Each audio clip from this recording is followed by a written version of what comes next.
When Kant was trying to find a justification for the moral law, when he was trying to answer the question, what do I say to someone who says, why should I be moral?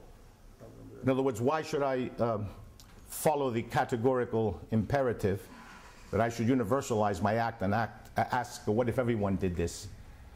You can say, well, why should I be moral? You see. It's no answer, you see, to him to say, it's a big problem in ethics, to justify ethics without God, without religion. He was trying to create a humanistic ethic. That's what the Greeks were doing too. They had a definition of man which was the foundation of all humanism to follow, you see.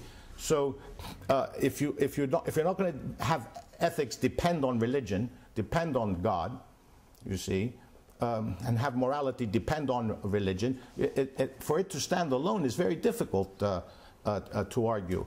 So because the person will say, why should I be moral? And if you say, well, if it's wrong to be immoral. Oh, he'll answer, it's wrong to be immoral. What are you saying? It's morally wrong for me to be morally wrong? Who's talking in a circle? And a good example of this, it could be like, I was playing chess with my daughter, who's 25 now, but when she was 5, I taught her the game of chess, taught her the rules, the rudimentary rules and everything. And I made a mistake of not letting the child win at first, you know. And as I was closing in on her, she went, Daddy, can I move this piece over there in order to escape the trap? And I went, no, you can't. You see, it doesn't move that way. Please? I said, no, you can't. It doesn't move that way. And she said, pretty please. And I said, please. And I said, well, look, if we do that, then we're not playing chess anymore. We're playing Greta's game.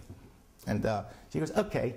So suppose someone does that with the morality game. Then they just say, well, why do I have to follow these rules? Can't we just play some other game or drop the game? You see. So I'm using the word game in Wittgenstein's sense of any rule-governed activity. So why do I have to play this rule-governed activity of the morality game? And Kant finally concluded that there's no real defense, that in a sense the Greeks had pretty much answered it as much as you can answer it. They had said, if you reject this, you reject your essential, or let us say even quintessential human nature. You reject a fundamental aspect of your human nature, your rationality. Now, if someone says, so what? There's no answer to that anymore. And that drove Kant to say, in this beautiful paradoxical expression of his, we cannot comprehend the necessity for the categorical imperative, but we can comprehend its incomprehensibility. So we can't really comprehend the necessity for the categorical imperative. In other words, we can't comprehend why morality must be present for us, must be valid, must obtain for us. But we can understand why we can't disprove it. But the way the Greeks would put it would be, well, if you deny that, then you're not a human. Then you say anthropos, they'd say, you see. And so it comes back to the definition of man. Logos has to be a crucial element of human nature. It's part of what makes man, virtue and knowledge. And the Greek word virtue is areti, which means excellence. It comes from Ares, the god of war, and it originally meant military excellences. And of course, as in Latin, at first, at the time of the Renaissance, virtu meant excellence. We have the word virtuosity from that. The word virtu with accent just meant excellence. He's a virtuoso at the violin. You see, he is excellent at the violin. And so Aristotle in the Nicomachean Ethics refers to two kinds of aretes, virtues.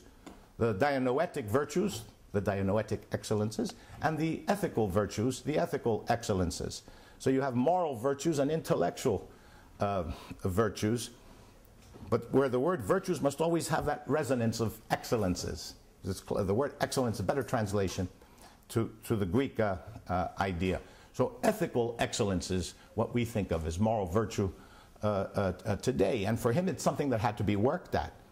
It wasn't enough. First of all, one had to rise to the level to understand why something was right and something else was wrong.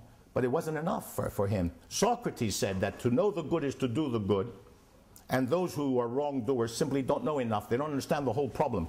They have a limited view. They have a narrow view of their self-interest as opposed to an enlightened view of their self-interest. It was Socrates' view. Complete moral rationalism. It is Aristotle who introduces the concept of will and habit formation. The word exis in Greek, which means the habit. Habit formation. In order to form a habit, you have to work at virtue. You have to do the right thing one day, the second time, the third time, the fourth time, and finally it becomes second nature. And then those habits, those exis, in the ancient Greek the word is exis, epsilon, iota, sigma for the plural. They are the elements of your character. Character is different from personality. Character is the traits that make up the person. Someone says to me, I'll meet you at McDonald's on Syntagma Square at 6 p.m. And so I'm waiting, and they're coming by in a red Fiat. And I'm waiting, and it's 6:05. And then I'm standing there, of course, watch the kettle never boils. And I'm thinking, I feel like I've been here 15 minutes, but I look at the watch, it's only 5 minutes, but still. Then it's 6:10, and then I start thinking, look, I wonder what's going to happen. Is he going to come late or not at all? Now, if the person's character were such that my reading of him is he's extremely punctual. Let us say he comes from a certain country in Northern Europe or something where that is even the cultural trait. He's extremely punctual. I might think, oh dear, with Athens traffic the way he is, he might be either lost or hopefully not injured or something. I could even worry about somebody being late who's very punctual. If he were one of my Greek friends, I'd say, well, actually, when he said 6 o'clock in Greece, when we say 6, we mean 6:30. And so in Greek culture, it's very loose and groovy about these timing things. They're approximations, and the Greeks don't like to pin each other down on these hardships. So I would say, oh, okay, well, he meant around 6, you know. But the thing is, apart from I might have confused the issue with the cultural example, but still the habitual example. Suppose someone says to me, please lend me €1,000, and or 100 euro, and I'm immediately thinking, will he give it back? Now it has to do with who am I dealing with. If he's a person who habitually returns the money, then I won't worry. But if it's somebody that I'm not sure of, given past performance, which is character and behavior and so on, I might worry about getting the money back. So for Aristotle, character is the collection of our traits, our habituations, you see. And so that's what makes up the individual. And so a person has to work at achieving a virtuous character, you see, and constituting one, building it up. You know, so it's not enough just to have the cognitive, you see. And so this is the theory of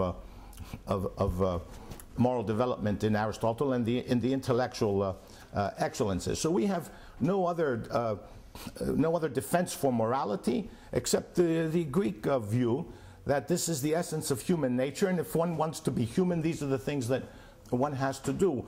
So it seems as if the goal of human existence is to strive for the logos, towards the logos.